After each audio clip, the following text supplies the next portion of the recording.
Welcome, everyone. Thank you for joining us for this professional learning opportunity. Crack the Enrollment Code, unlock 5 all-year marketing and enrollment strategies to boost retention and enrollment for Catholic schools.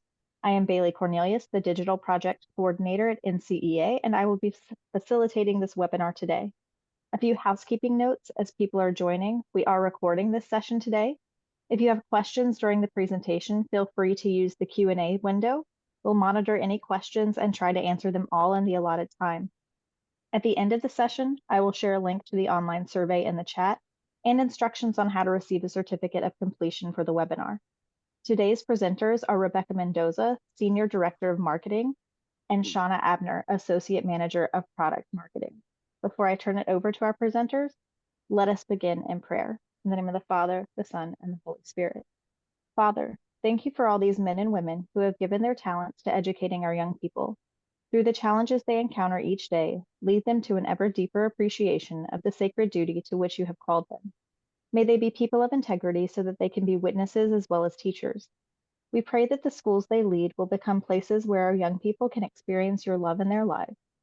Thank you for our Catholic schools. Help us to pray without ceasing, to work without wavering, and to give without grudging, to ensure the future of Catholic education for all our children. We make this prayer through your Son, Jesus Christ, our teacher and our Lord. Amen. And now I will hand it over to Shauna and Rebecca. Hi, my name is Shana. Thank you for joining us today. I am a member of the product marketing team here at Community Brands, and I've been in the role for about 3 years now, coming up on 3 years. And before that, I was who you are. I was an enrollment director in a number of the local private schools here in Seattle. Most recently, a Jesuit parish K through 8, which just so happens to be the biggest K through 8 in the city. I'm also the mom to 4 boys, including a set of twins who are all in Catholic school here in Seattle. So I have lots of experience in Catholic school. I was raised in Catholic school. I went to Catholic high school. I went to Catholic K-8. I went to Catholic college. So I am very familiar with the Catholic schools. I have a huge passion for them. And now all of my kids are also a part of the Catholic school community. So I'm happy to be here today to share some tips. We hope that you will help you no matter what part of the enrollment season you're in. And with that, I'm going to turn it over to Rebecca to introduce herself and get us started. Thanks so much, Shauna. Hi, everybody, and thank you for having me here today. As Shauna mentioned, my name is Rebecca Mendoza, and I am the Senior Director of Demand Generation Marketing at Community Brands. Aside from having well over 10 years of marketing experience, I'm also a mom of 2 kiddos and have experienced enrollment and retention processes on the family side of things for the past 12 years. Much like you, I am tasked with understanding best practices to help drive demand, which is pretty similar to increasing enrollment and boosting retention, just in a slightly different way. I'm so happy to be here today and get to share some of the things that we've learned to help support all of you in your enrollment and retention journey. Without further ado, we'll get started. As you begin to reflect on the school year, now it's a great time to review your retention and enrollment efforts. Some questions to ask yourself or to help lead discussions may be things like, are we falling short of our enrollment goal? What are our current retention plans? How can we boost enrollment? And have we actually looked at what is working? But no matter how your year wrapped up, it's likely time to reset your retention and enrollment goals and think about what you can do to increase both retention and admissions yields in the future. Today, we're going to share 5 tips that delve into the ways you can gain traction to engage with prospective families within your community and retain the ones you already have. So let's get started with tip number 1. One of the most effective ways to engage with your parents, current and prospective, is through drip and nurture campaigns.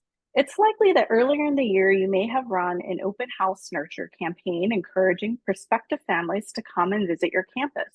You may have also put together a welcome to our campus or school drip campaign as well to keep feeding prospective families high value content and keep them engaged throughout the admissions and enrollment season.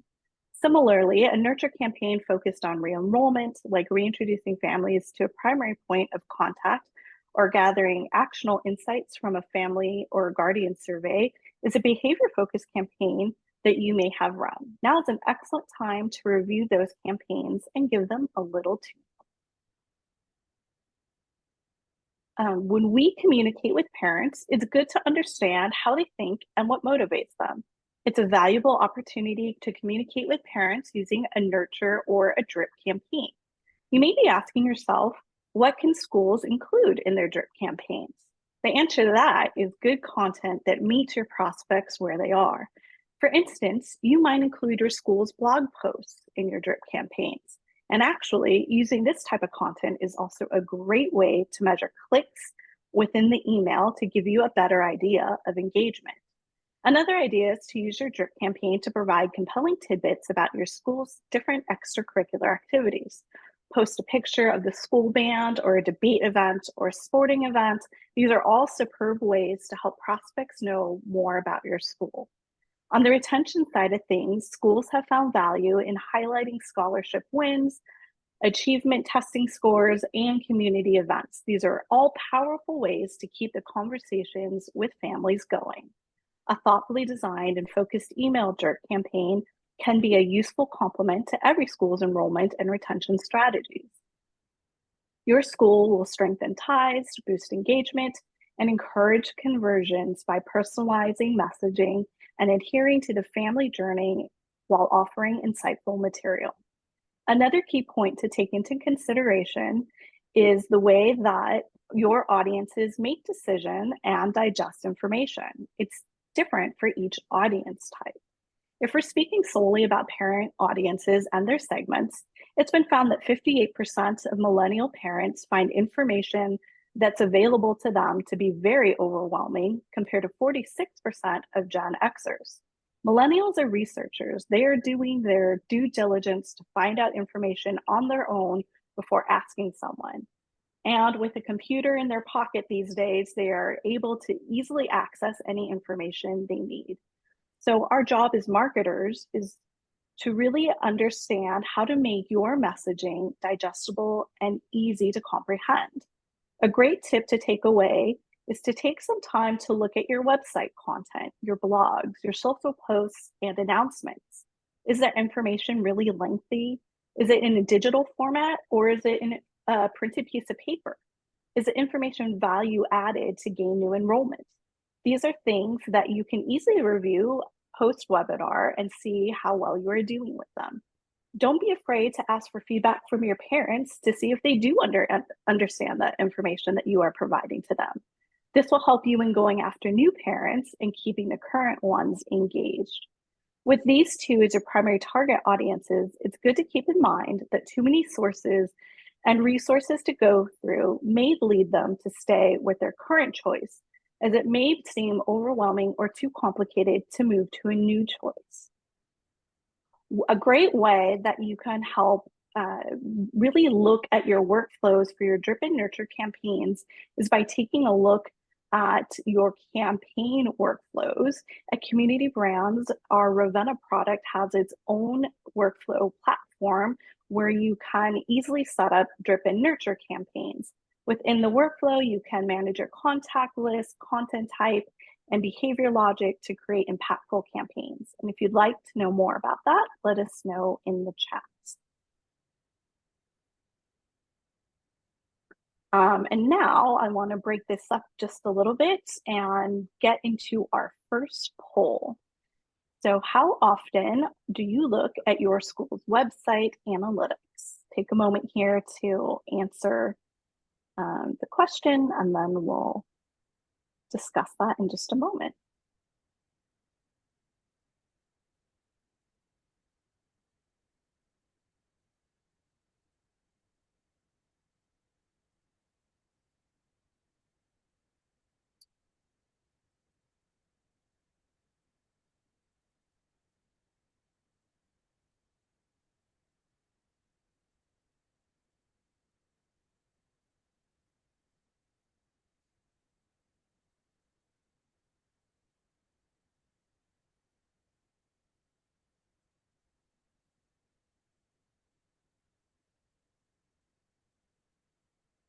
Okay, we'll just take one more moment here to get the final answers to the poll in, and then we'll be able to see the results and continue on with some more tips based off of those results.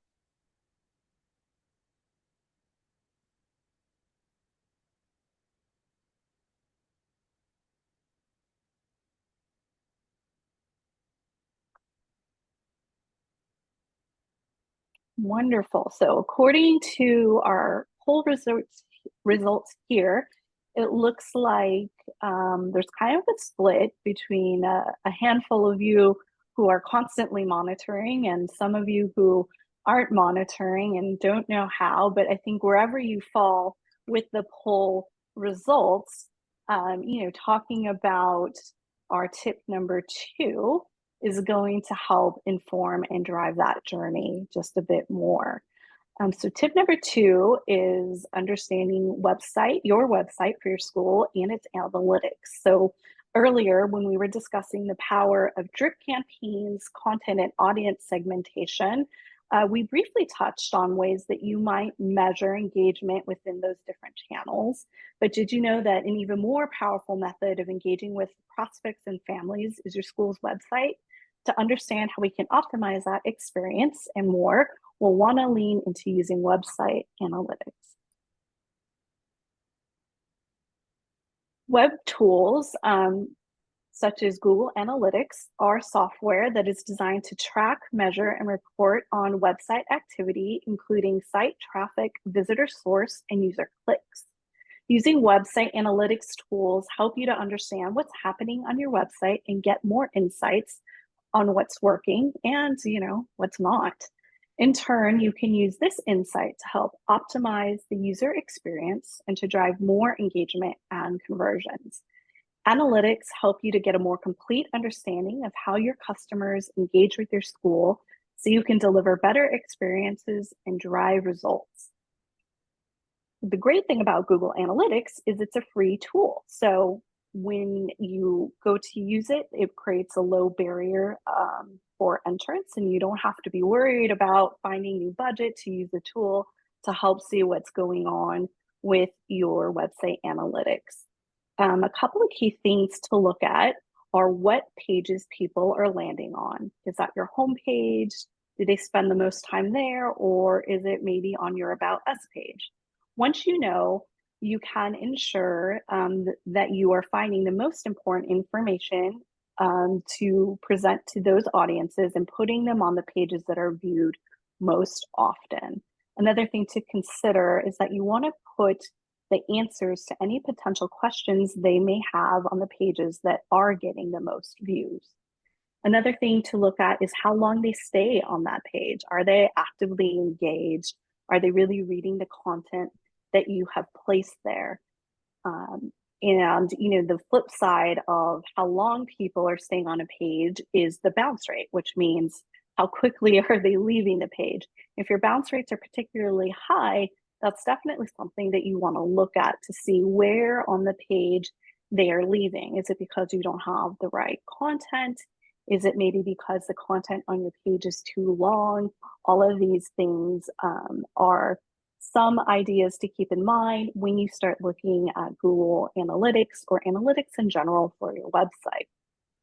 For example, if your admissions information page has a high bounce rate, you might want to look at changing some of the content in order to make it more sticky. For instance, you could create a mix of pictures with text so that your page is more family friendly and shows the school's communal identity within the admissions page. Now, who should be monitoring this information, right? You can either make this a part of one of your employees' roles, or once you know what you're looking for, you can monitor it yourself on a weekly or monthly basis, or even quarterly, whatever is most comfortable for you as you get started. But if you don't know what to look for and you don't know how to use it, the great thing about Google Analytics is that it has an academy that can provide free online courses for beginners and even more advanced users. Topics covered include how to set up an account, analyzing basic reports, tracking campaigns, collecting and processing data, and what to look for on your website. It's a really great tool. We use it here at Community Brands to help understand our own websites, of which I monitor and maintain 4 of completely separate. So it is truly powerful, and I hope that you get the opportunity to engage with it. So now that you know how to analyze what's working, let's leverage those learnings on your website. Review your messages and look at how you talk about upcoming events. Do you have a lot of people going to that page? If not, what could you do to help promote it more? Are your links working on the site? Mid-season checkpoints or even end-of-year checkpoints is a really good time to review, redo, and recover any information that may be missing that you thought was there. Websites should not just be a set it and forget it. You should continually look for ways to keep people engaged and visiting your sites. As we saw earlier, parents are digital savvy and they want a quick message and to not be overwhelmed. Do you update your website based on the season? You want to make sure that you don't just let your website go stagnant. Remember what I said earlier about how your parents' audience groups are ingesting information and act accordingly. Another way outside of your website to get exposure to a family is to make sure that your website looks good on mobile. Making a responsive mobile design is really essential these days. More than 50% of internet sessions are done using a mobile device. When you are updating your website, you want to make sure to preview it on both a desktop and mobile view. Maybe you're asking yourself, well, why is mobile responsiveness so important? A responsive website that has a fluid and flexible layout can adjust according to screen size. The importance of responsive web design is that it offers an optimized browsing experience. Basically, this means your website looks good and will work great on any desktop or laptop, a tablet, or a mobile phone's browser. Keep your calls to action, like one to schedule a visit or complete an inquiry form, very short and above the scroll point on a mobile device or a desktop computer. And you additionally may want to think about including special event pop-up bars, boxes, or banners to help draw people's attention to those calls to actions or CTAs as well. In 2023 in the US, there are more than 310 million smartphone users. Does your school have a mobile app?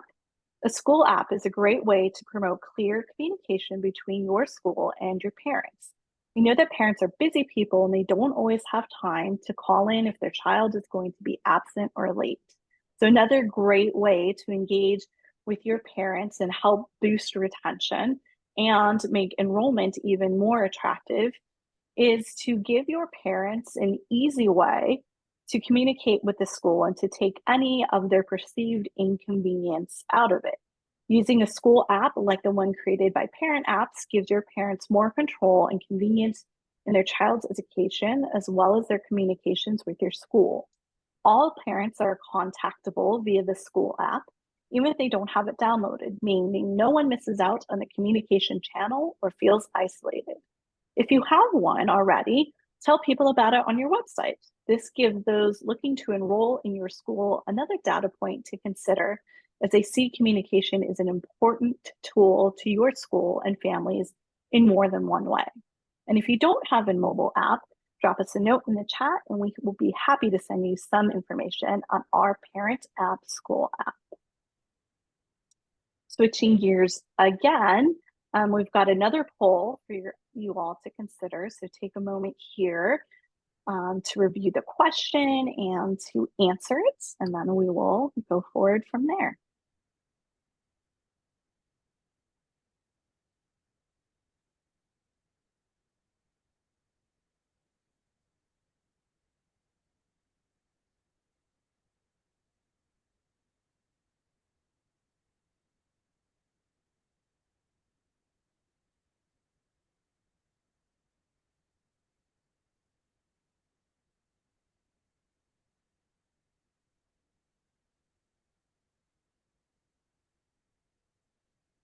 Great. Thanks so much for engaging with us and answering the poll question. So it looks like the majority of this group is using Facebook to reach out and use as your main social media platform, which is great. Social media in general is our tip 3 here that will help you with enrollment and retention.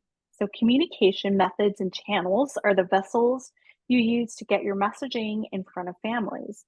Parents won't just stumble upon your website. So it's important to push outbound marketing in a variety of different mediums and channels to reach families where they are. Many of you are more than likely going the traditional route that we know as printed flyers, folders, and brochures. It's also referred to as direct mailers. You may still be sending those things out for tours and open houses, which is okay. Getting the right marketing mix out to parents and adjusting your budget accordingly is something you want to take into consideration so that you make sure you're reaching everyone at their level. Although those are great, what about social? How are you using it? Research has found that most schools spend 2 to 8% of their annual budget and half of their time on getting new families to their schools. These numbers could be good or bad, depending on what it is you're currently doing. If you're not investing in things like advertising, marketing, consulting, marketing tools, and the like, 2 to 8% of your budget may be wasted. On the other hand, if you are investing in marketing, you're probably not investing enough if you fall within the 2 to 8% range. Ideally, your school should be spending 50% of budget on their marketing to sustain growth. And even more ideally, if you set up your marketing to work for you, that 50% of time will be optimized to its max potential. So let's talk about some strategies to put into place that can be very cost and time effective. Social media is a great channel to use to attract new families to your school and engage with your current families. What are the statistics telling us about each generation? Well, the percentages are high. Millennials and Gen Xers are on social. Millennials are more likely to use Instagram and Twitter, and Gen Xers are also more likely to be on Snapchat. While Instagram is especially important to reach a younger parenting demographic, and they still continue to use Facebook to reach your current families and post photos, parents love to see their kids in these different photos and on these different platforms. Obviously, when you're posting photos of your students, you want to make sure that parents have already consented to their photos being available in a public forum, but you've probably already doing that. So keep up the great work. And what else can you be doing to help showcase what makes your school special? If you're a K-12 private school, you're probably always on a tight budget. And so your marketing needs need to be lean and cost effective while also giving you new opportunities to find potential families. So low cost or no cost way to do that is through social media via short videos made by student ambassadors that utilize school programs to help create your content. You want to try to target mid-age parents on Instagram. And if you don't already have a school page on LinkedIn, you should think about starting one. Parents are on LinkedIn just as much or more than Facebook. You can post blogs and articles there as well. For older parents and families, and it looks like by the poll results here, you want to keep using Facebook, but keep the messaging simple. Also make sure that you're updating your school's Facebook page on a regular basis with posts about events, information about your school, celebration of wins, and even, just posting about different things like science fairs and sporting highlights. You want to make what makes your school unique stand out. And finally, another great opportunity to use social media is with alumni messaging. You can do this on your social media platforms as well as an alumni newsletter and your website. Don't forget about your alumni. They're often an amazing tool to use for word of mouth referrals in the community. So we've been talking about a lot of things that are fairly cost neutral, but you could also invest in paid advertising on social media. You can create posts and polls, you can ask questions and manage events to connect with parents and students. With social media advertising, for example, you can track campaign success and identify similar audiences with remarketing and custom audiences. One of the things that I like about running paid ads on social media is that you have a ton of control over targeting and budget. Plus, you can quickly start and end ads based on performance. So if an ad isn't working out, you can stop it before investing more of your funds into it than you want. Let's talk a little bit about targeting. When you get your social ads stood up, or really any paid advertising stood up, you want to figure out who it is you want to target. So really, what is that audience that you're trying to reach? Using your existing enrollment data is a great way to help you identify who you should be targeting. With our TADS and Ravenna products, there are a number of great reports that are available automatically to you to help pull this data. Once you get your data, you want to look at the ages of students, maybe their income, their location, ethnicity, etc., and then look at how you want to enhance or modify your school community based on that criteria. Should you be advertising a more diverse audience? Do you have a huge gap to fill in grades 3 to 6? Now that you've kind of know some of the criteria that you can use to help build your target audience, you want to consider exactly how to do that. So when it comes to execution, each advertising program is a little bit different, but they all allow you to target by different demographic items and geography. The more narrow that you restrict your target market, the fewer people you will be able to reach. But you will be reaching the people that you want versus a larger audience that may not be interested in what your school has to offer. So for example, if you were to use a Facebook ad, the first thing that you want to do is put in your target. It's important here to focus on people that are located within the area you selected. And as you can see by the circle on this slide that is overlaid on top of the map, that is kind of how we have chosen the right geographic location. And that is how we're going to make sure that we don't include people that have just visited this area. We want to really reach out to people that live in this area. And then you can take it a step further by narrowing down the target audience by age and gender and so on and so forth. So here I've pulled up the parents demographic, and this is a perfect way for identifying parents of particular school age kids.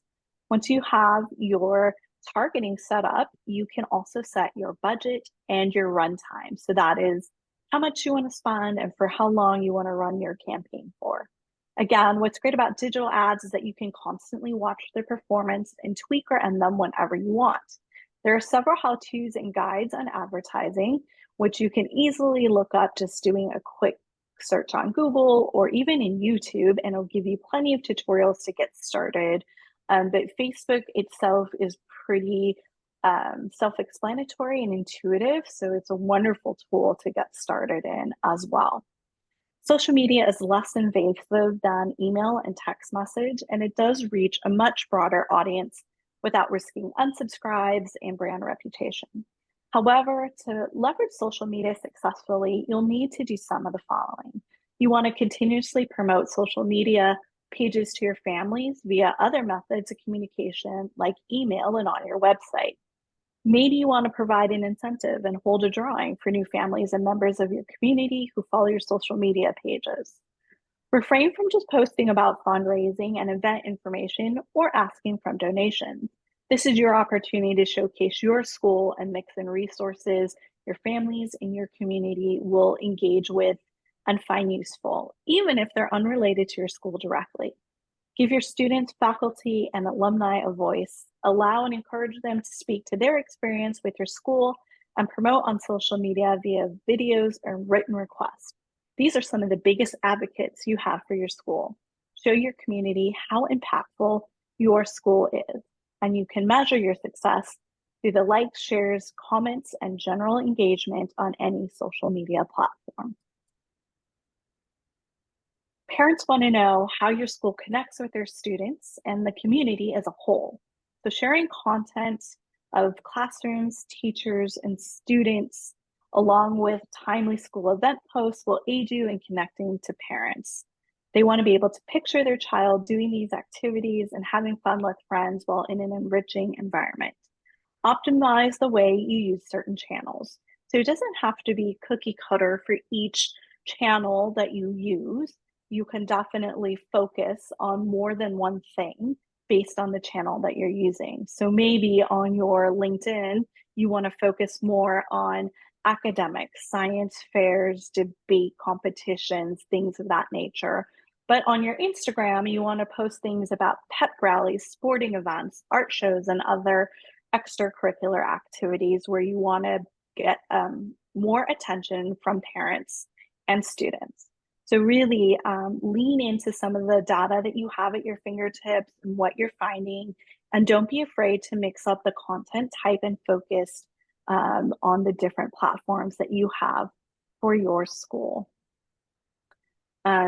Schools that are creating Instagram accounts have a lot higher engagements, and you can also just post silly things that are fun, like the dogs of, your particular school, if you had service dogs that work there. Everybody appreciates fun and somewhat silly, engaging photos or cat memes to help build a sense of community and belonging. And finally, when it comes back to your website and maybe full circle, even all the way back to your drip and nurture campaigns, using your blogs as a form of content is a great way to tout your mission and your success. And I know that most of you probably know this already, but to optimize those blogs, they should be about 400 to 500 words in total. Keep them short, keep them simple. We just want to make sure that your parents and your community know what your school is doing, what's upcoming, a meaningful messaging that you want to share on your school's mission. This will really help you keep connected to your parents and help encourage new parent interest. It also highlights your school as being modern and communicative. Based on whatever the topic is, you want to infuse links back into your blog that are relevant to the content on your web pages to keep the visitors on your site and to help answer any questions that they may have. And when it comes to crafting the blog message, it's important to lean on the head of schools, your board chair, department heads to help you write them. This helps provoke thought leadership in your school, and it's a great way to showcase your talented staff that exists in your school. Also, allowing people to subscribe to your blog is another tool to help make sure they get notified when a new blog is posted, which ultimately drives traffic back to your website and keeps them engaged. You can do all of this using RSS feeds. So to sum up kind of the bulk of what we talked about, and I know it's been quite a bit of information here. Thank you for hanging in with me. Ultimately, we want to leverage the tools and the content that you're already creating to help create those meaningful conversations that will boost enrollment and keep those retention numbers high. Ultimately, we want to have impactful messaging that is going out to your target audiences and creating high conversions. And we can do that through nurture and drip campaigns, through optimizing your website, your blog content, and through different social media channels as well. And then we can go on to the next slide. And I've covered a ton of ground on how to use marketing to boost your enrollment and your retention rates. But what are some events or partnership ideas that you could also use? To cover that, I have the perfect person who is going to walk you through these details and give you her insight, tips, and tricks. With that, I'll hand it over to Shana. Thank you, Rebecca. So I will say that now that you've heard from her all of the marketing strategies that you can do to affect your retention and yield from a high level, we'd like to share a couple of practical things you can do today and beyond.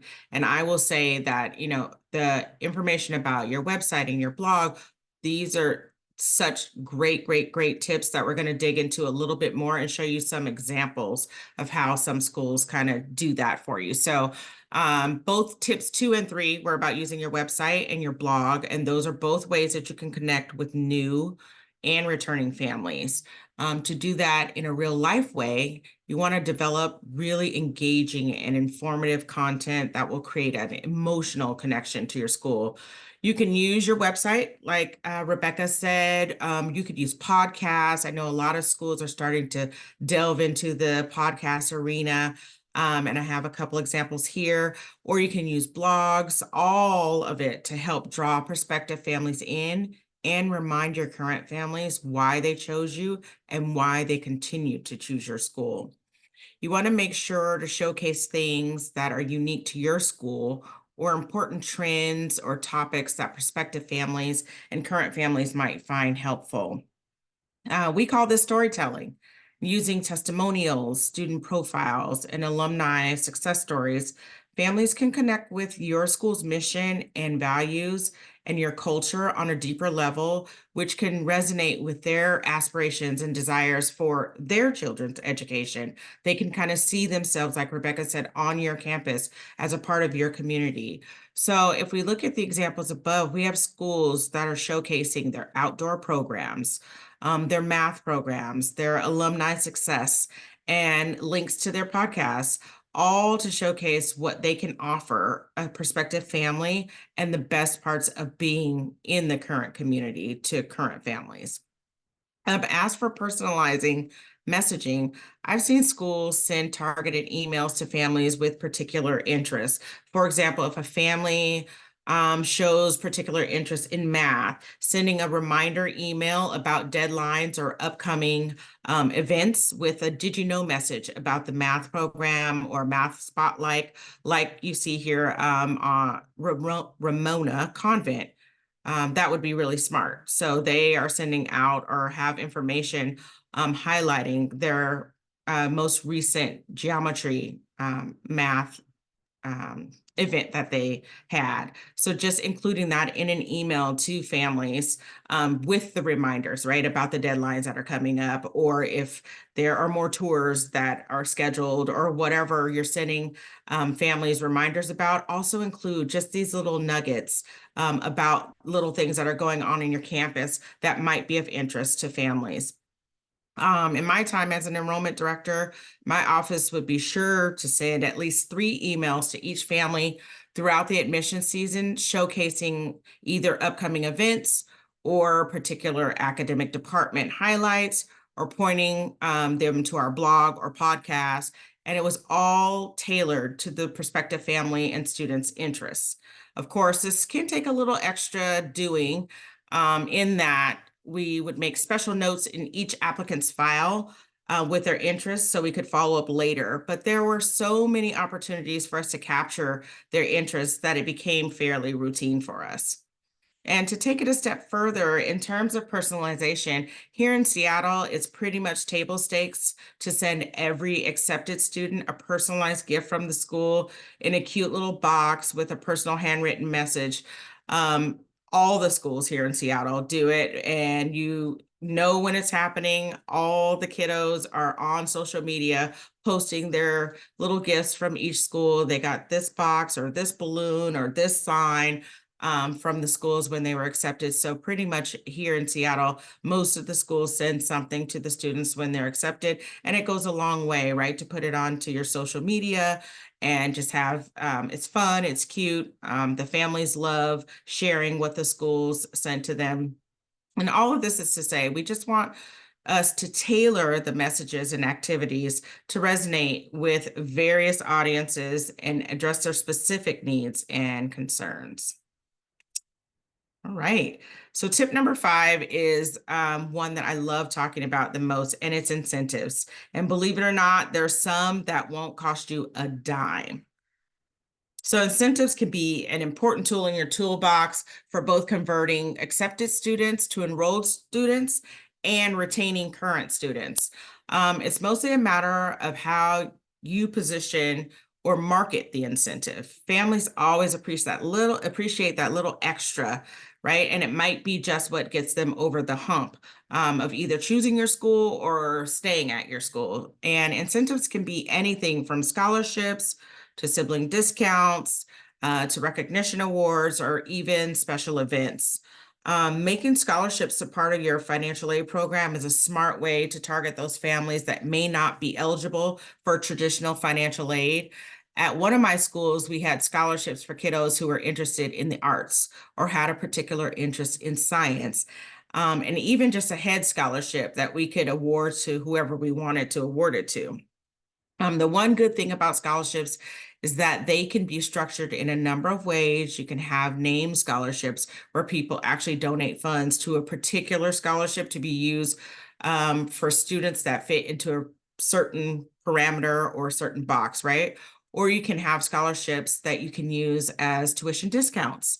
Offering sibling discounts is also a popular choice. It demonstrates the school's commitment to the family and shows we, the school, are just as interested in the academic lives of our families and the kiddos that are in our families as they are, especially for families with multiple school-age children, which we know our Catholic schools are full of siblings, right? We always have siblings in our Catholic schools. In my school, we would set aside a certain number of seats for our kindergarten, upcoming kindergarten, because we knew we had so many siblings coming in, right? So we would set aside 25 seats for siblings and then open up 40 seats or 35 seats for our incoming new kiddos. But we always, every year, we had to count how many siblings do we have coming in, and just offering that sibling discount goes a long way. And I know a lot of our schools do that. Also for our Catholic schools, we also have, of course, the parish discounts, right? So offering that parish discount for any family who's a part of the parish, or will opt to join the parish, offering a discount to those families goes a long way as well. Recognition awards are the same as scholarships. We would often give an applicant or a returning student an award that had little to do with their demonstrated need and more to do with what kind of community we were trying to build, right? So if we were looking to enroll more students from specific area codes, we would use our heads awards, and trust me, we had a head of school award for pretty much everything at my school. Since our school's main entry points were kindergarten, 5th grade, and 6th grade, we would offer heads awards to children of alumni for kindergarten, or heads awards for academic excellence for 5th or 6th grade. It just really offered us the opportunity to give those awards and offer those discounts to students as we saw fit and help us to fill our seats, right? So there's a lot of opportunities when creating recognition awards. And lastly, offering special events is a great way to draw families into the community, whether it's an event around a sporting activity or a community event, or maybe even an event that's specialized for the audience, like math and a math event or an art event or a cultural night or plays or something that is particular to a specific audience. Tailoring events help prospective families see themselves in your community. And it also helps them to meet current families while catering to the needs of current families and giving them an excellent community experience as well.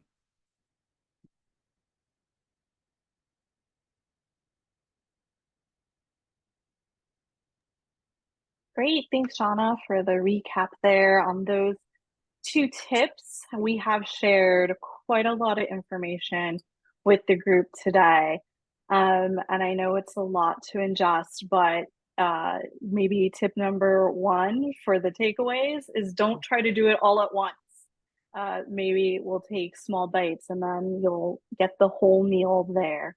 So, things to think about post this webinar is taking a look at your website analytics and see where you can find areas of optimization. Also taking the time to review and update your nurture and drip campaigns. Either optimizing or explore using different marketing channels to meet your prospective families where they are with the right message. And then all of those wonderful personalization things that Shana just talked about, getting that inserted into your content and into your messaging as well.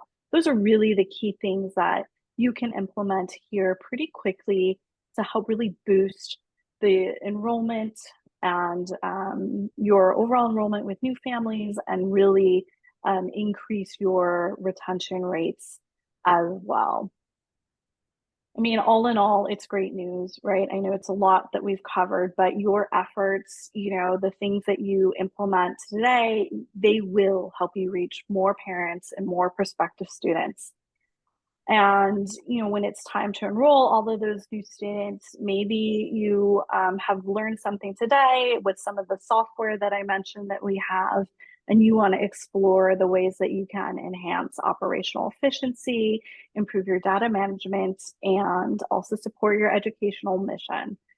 We definitely have a solution that is designed to help simplify your administrative tasks, enhance communication, and provide the necessary tools needed for your schools to not only thrive, but excel in today's educational landscape. We're definitely here to help. We hope you have learned some new things today, maybe some things you knew already, but have learned a little bit more or have something to consider.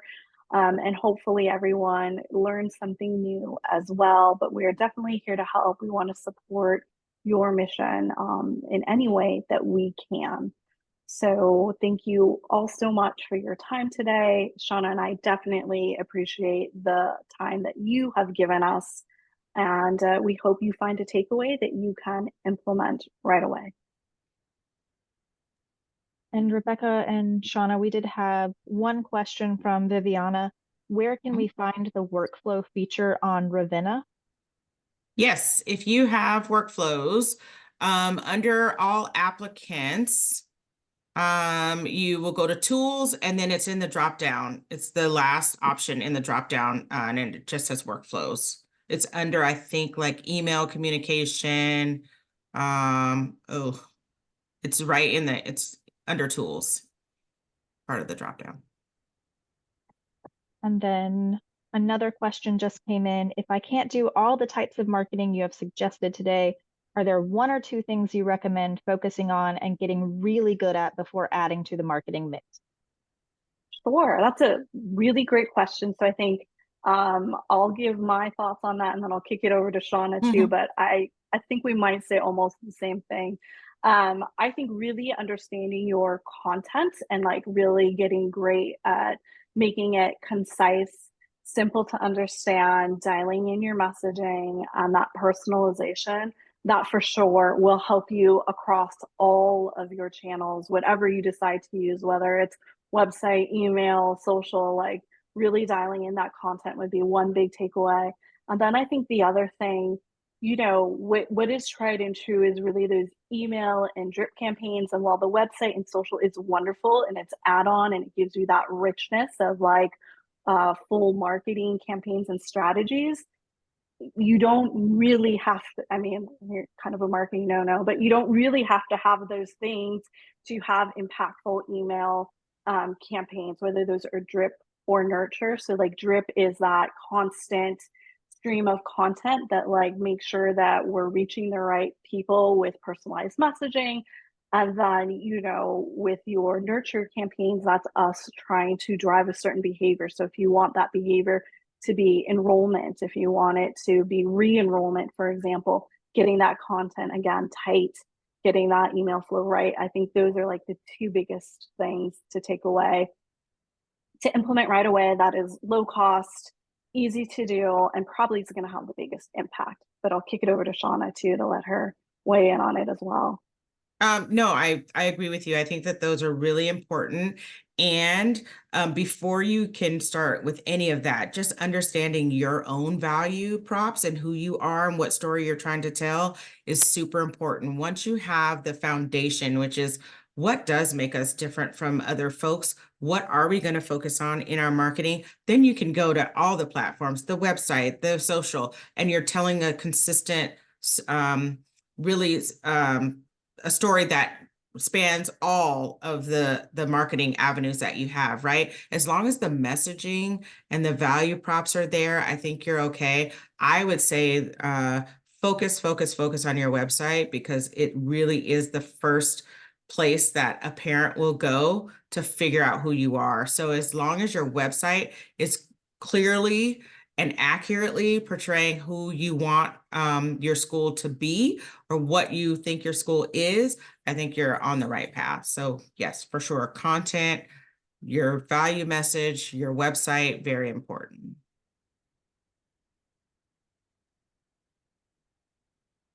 All right, seeing no other questions, I will say thank you for attending today's NCEA webinar. NCEA continuously strives to improve the quality of our services to our members based on feedback. We will use your input to inform future work and improve services. This survey will take about 5 minutes to complete. If you're interested in a certificate of attendance, please include your email address and name at the end of the survey. Since your certificate will be sent via automated email, please check your spam if you do not see the email within a few minutes. Thank you again for attending, and we look forward to seeing you next time.